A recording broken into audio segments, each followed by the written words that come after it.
Russia this week began huge military exercises in Crimea and along the border with Ukraine, using more than 100,000 troops, backed by heavy armor, airpower, and naval units in the Black Sea, in what many feared was a prelude to an invasion of Ukraine.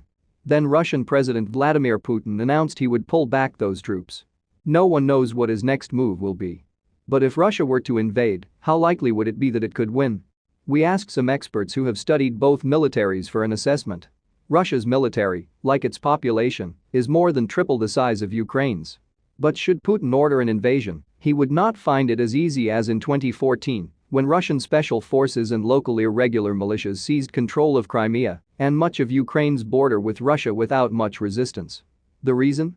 Ukraine now has 7 years of experience fighting in the Russian-speaking breakaway Republic of Donbass, with losses of nearly 10,000 troops in that period.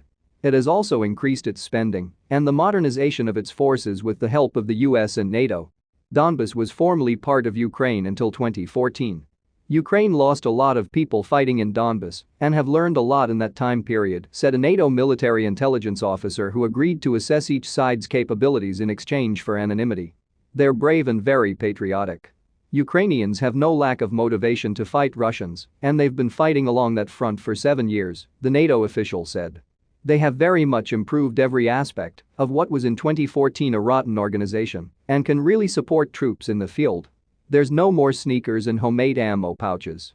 In 2014, Ukraine's underfunded and obsolete Soviet-era military was essentially unable to respond to the events in Donbass and Crimea, leaving Ukrainians to form self-styled and often locally supported militias.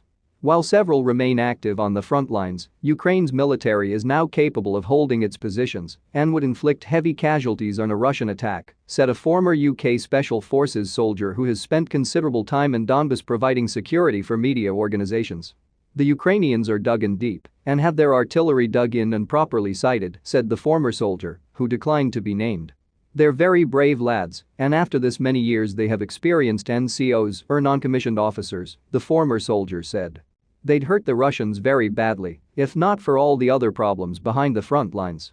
Ukraine now spends about $5 billion a year on its military, almost double what it did before 2014. But Russia spends over $65 billion and hosts a much larger and more modern series of capabilities that would make long-term resistance nearly impossible.